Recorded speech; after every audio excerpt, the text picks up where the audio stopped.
made the biggest strategic error in very long time going into Iraq. The reason Iran is stronger is because of George Bush's policies in Iraq. That's what strengthened Iran. He hasn't caught bin Laden. We're not the ones who are appeasing terrorists. What we need is a policy that is intelligent. The war in Iraq was unwise. That's why I opposed it in 2002. That's why I will bring it to an end in 2009.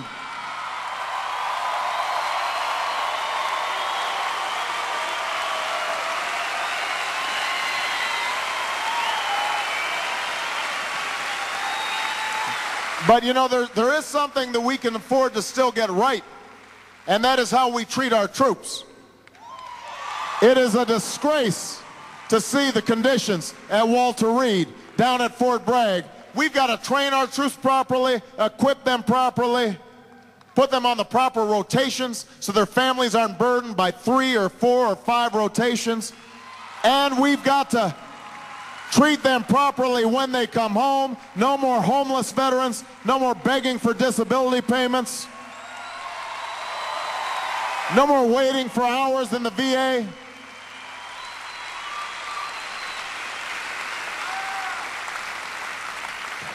When we get our foreign policy right, that will free up our resources to spend here in the United States. It will allow us to shore up Social Security and not keep on borrowing from the trust fund.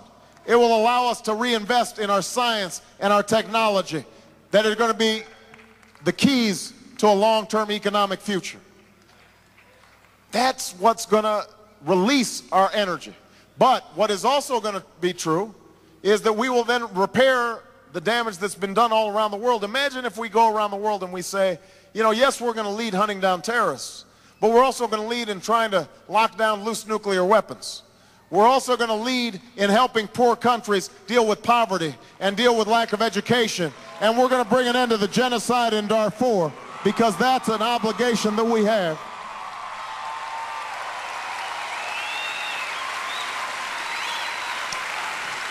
And we're going to close Guantanamo and restore habeas corpus, because we believe in rule of law in this country. We believe in civil liberties in this country. That's something we want to restore all across America.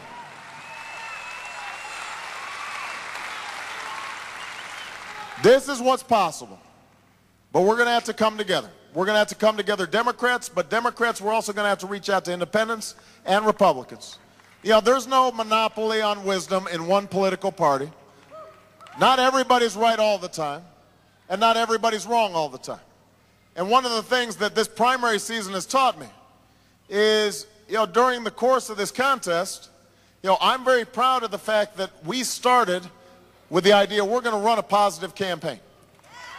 And we have done our best to run a positive campaign. Now, but I want to tell you, I want to be honest with you, there have been times, you know, we slipped where we weren't, you know, operating in a way that I felt good about. And I had to call in my staff and say, I'm not sure. Maybe we've, you know, we're kind of losing our sense of what this campaign is about.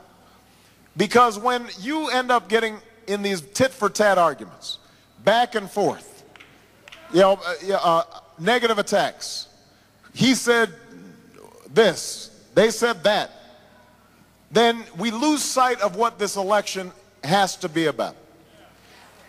And that's you. This election is about you.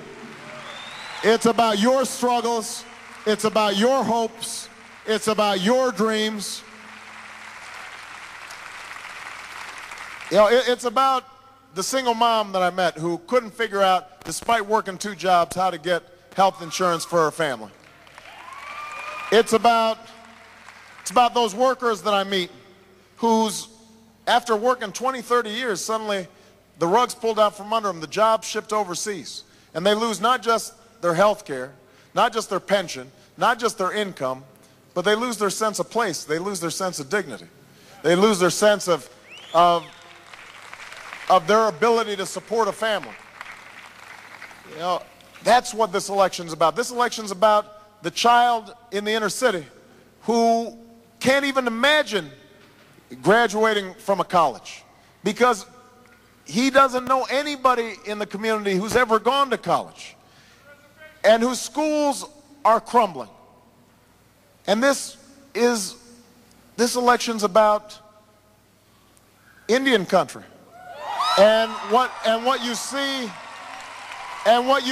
when you travel, and when you hear, you know, communities that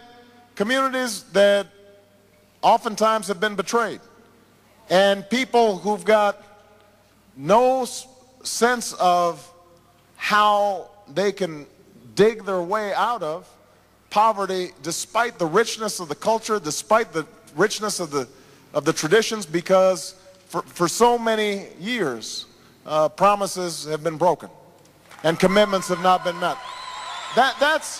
Look, that's what this election is about. It's about you. It's about your hopes, it's about your dreams, and it's about your struggles. And it's going to require all of you to be involved in this process. I've said from the start, change in America does not happen from the top down. Change happens from the bottom up. Change happens because you decide you want to bring about change in America. And so we're going to need you to stay involved. You know, if we put more money into education, that will help, but we're going to have parents who are also putting away the video game and turning off the television set and making sure that our kids are learning.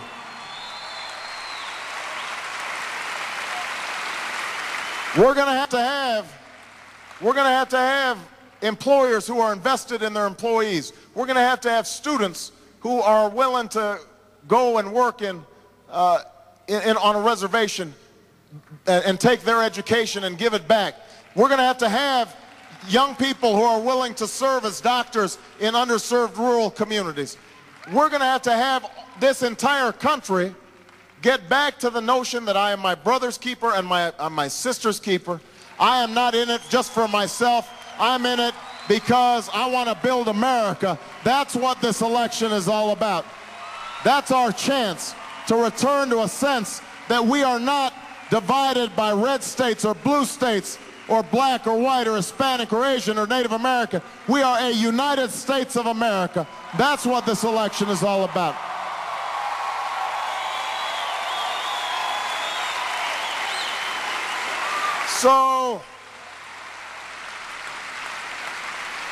So let me just close by saying this. I know that the other side, the Republicans, are trying to make this election more about me. Because they say, well, you know what, he hasn't been out there that long. And he hasn't been in Washington long enough. And he's got a funny name.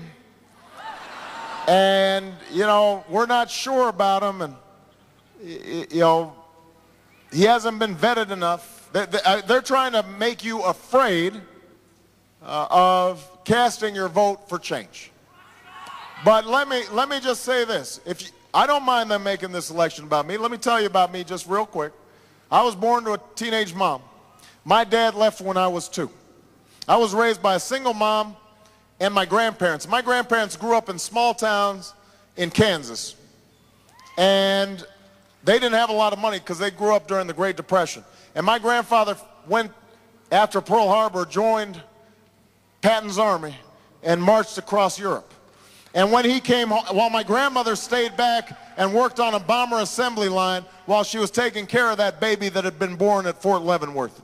And when my grandfather came back, they had a government that realized, you know what, if we invest in this young man, then that's going to help build a middle class. So he got a GI Bill that made sure he could go to college. And they gave that young couple a loan so they could buy their first home. And when that little girl, my mother, grew up, she was able to get scholarships to get the best education this country had to offer. And even though she never had a lot of money, and we had to be on food stamps for a few years just to make sure that the kids got enough food, she was able to send me and my sister to the best schools in the world. And I met when I met my wife, it turned out she had the same story.